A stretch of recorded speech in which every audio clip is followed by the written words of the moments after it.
आज मैं आपको सिखाऊंगा एलसीएम निकालने की 4 इंपॉर्टेंट विधियां जिनसे आप कम से कम समय में एलसीएम निकाल सकेंगे। नमस्कार, मेरा नाम है शुभम शर्मा। आप देख रहे हैं SS math YouTube channel. Shubham है तो संभव है। तो चलिए अब वीडियो को स्टार्ट करते हैं। एलसीएम क्या होता है, पहले तो हमें ये जानना पड़ेगा। वह छोटी से छोटी संख्या जो दी गई सभी संख्याओं से पूर्णतः विभाजित हो जाए उसे एलसीएम कहते हैं।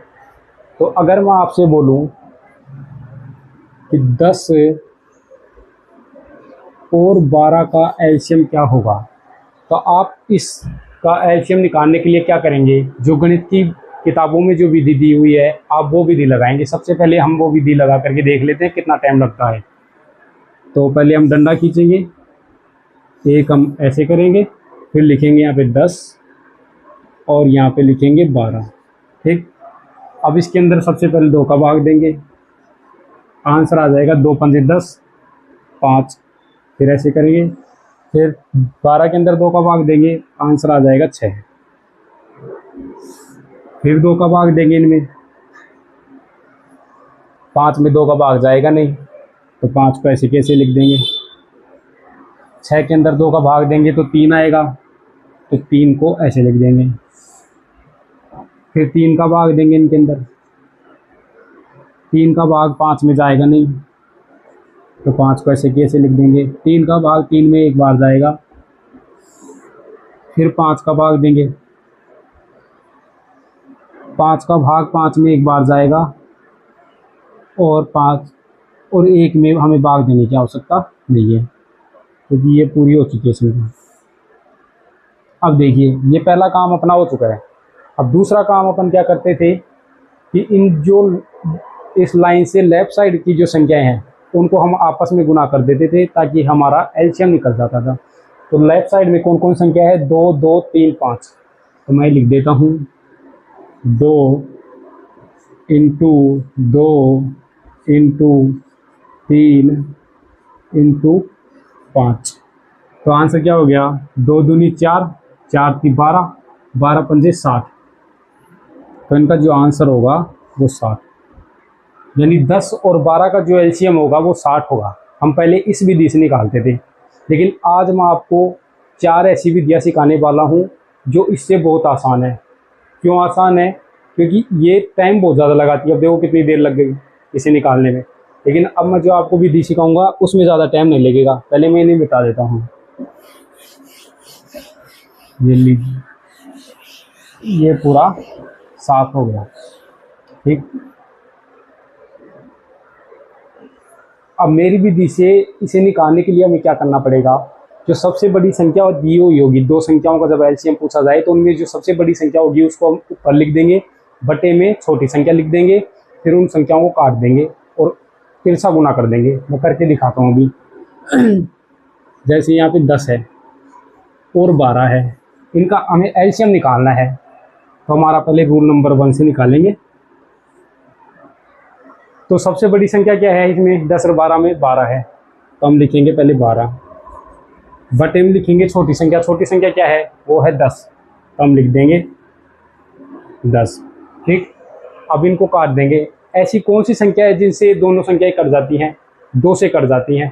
तो कितनी बार कटती हैं? यहाँ पे गुना का चिन्ह लगाएंगे पहले।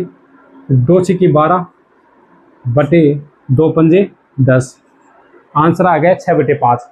अब इनको तिरछा गुना करेंगे तो एलसीएम आ जाएगा। 12 को आप 5 से गुना कर दीजिए, 12 पंजे 60। तो इनका एलसीएम क्या होगा?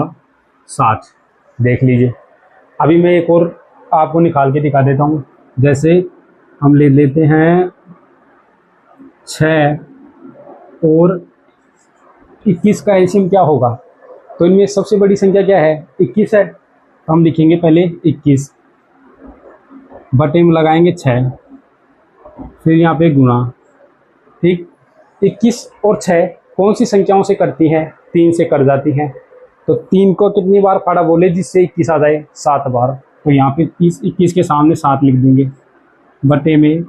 अब 3 का कितनी बार फाड़ा बोले जिससे 6 आ जाए? तो 3 दूनी 6, 2 बार बोलेंगे, तो आंसर आ जाएगा 7/2। अब इनको तिरछा गुना करेंगे, एलसीएम आ जाएगा। 21 को 2 से गुना करेंगे, आंसर आ जाएगा 42। तो 6 और 21 का एलसीएम क्या होगा, 42 होगा। ये हमारी पहली विधि थी। अब हमने पहली विधि सीख ली है, तो अब मैं आपको दूसरी विधि सिखा देता हूँ। ठीक, पहली विधि में बस हमें उनको काटना होता है संख्याओं को और फिर तिरछा गुना करना होता है। अब ये दूसरी विधि है हमारी, वो क्या कहती है, नंबर 2 लगा देता हूँ पहले मैं, नंबर 2। ठीक, कोष्टक के अंदर। अब जो दूसरी विधि है वो कहती है कि जब भी दो संख्याओं का एलसीएम पूछा जाए और दोनों संख्याओं के बीच में एक का अंतर हो, तो दोनों संख्याओं को आपस में गुणा करने से एलसीएम प्राप्त हो जाता है। जैसे मैं आपको बताता हूँ, 4 और 5, इनका एलसीएम पूछा जाए, अभी 4 का और 5 का, तो 4 5 दो संख्याएं हैं, दोनों के बीच में एक का अंतर है, तो हमारा रूल लग जाएगा 4 पंजे 20, आपस में गुणा कर देंगे इनको, तो इनका एलसीएम होगा 20।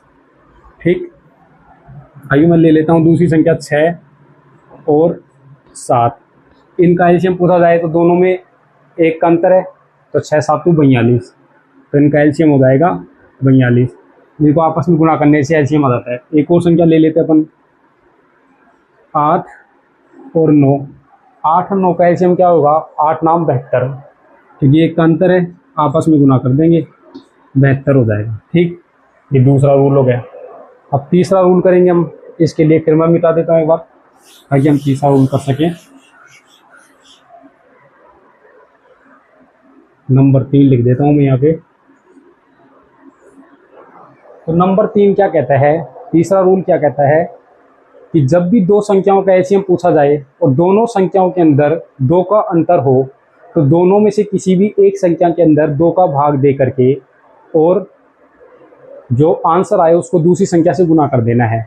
लेकिन इसके लिए एक रूल और है कि 2 संख्याएं होनी चाहिए, दूसरा दोनों में 2 का अंतर होना चाहिए, तीसरा दोनों संख्याएं सम होनी चाहिए, ये कंडीशन होनी चाहिए।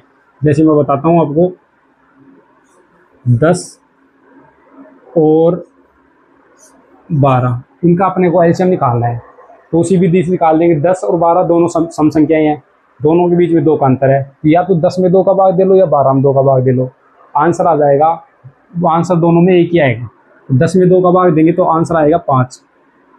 ठीक, 5 को गुना करेंगे 12 से तो आंसर आ जाएगा अपना 60।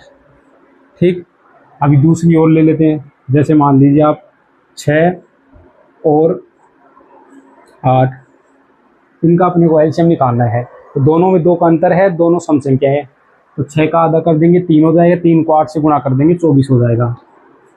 ठीक है, तो इनका एलसीएम हो जाएगा 24। तो अपनी तीसरी विधि पूरी हो चुकी है। ठीक, अब मैं आपको चौथी विधि और सिखा देता हूँ।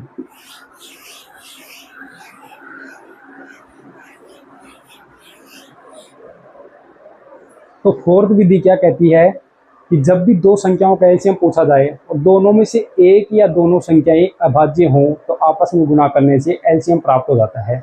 अब देखिए, जैसे चौथी विधि है। ठीक, इसके अंदर अपन ले लेते हैं कोई भी संख्या, जैसे 10 और 11। 10 और 11 में से कौन सी संख्या अभाज्य है, 11 अभाज्य है, तो हमारी विधि लग गई, क्योंकि एक संख्या अभाज्य हो गई। तो 10 गुणा 11 कितना होता है, 110, तो 110 इनका क्या होगा, एलसीएम होगा। अभी दूसरी और संख्या ले लेते हैं, 5 और 13। 5 और 13 में से कौन सी संख्या अभाज्य है, दोनों संख्या अभाज्य है, तो भी हमारा रूल लग गया कि तो 13 को 5 से गुणा कर देंगे, आंसर आ जाएगा 65। ठीक, अब मैं आपको जो पहली विधि थी उसका कुछ हिडन है जो मैं आपको पहले बता देता हूँ। वो क्या है, कई बार क्या होगा कि आपके साथ, जैसे मैं बता देता हूँ, 18 और 24, अब आपको ये एलसीएम निकलवाए थे। तो हमारी जो पहली विधि थी वो क्या कहती थी कि बड़ी संख्या को ऊपर लिखेंगे, बटे में छोटी संख्या लिखेंगे। तो बड़ी संख्या क्या है, 24 है, 24 बटे में 18। अब 18 और 24 है जो काफ़ी संख्याओं से करती है, जैसे 2 से भी करती है, पूरी पूरी कट जाएगी, 3 से भी कट जाएगी और 6 से भी कट जाएगी। तो अपने को क्या करना है इस कंडीशन के अंदर, जब ऐसी कंडीशन आ जाए तो सबसे बड़ी जो संख्या है सिर्फ हमें उससे काटना है, तो हम 6 से काटेंगे इसको। तो 6 चौका 24, तो 4 बटे 3, 6 3 18। अब तिरछा गुना कर देंगे, 24 दूनी 48, 24 72, तो इनका एलसीएम हो जाएगा 72।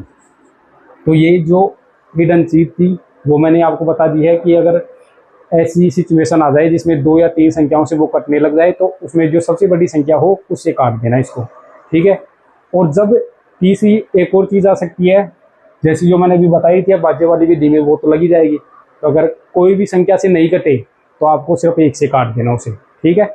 धन्यवाद। इस वीडियो से रिलेटेड कोई भी क्यूरी हो आप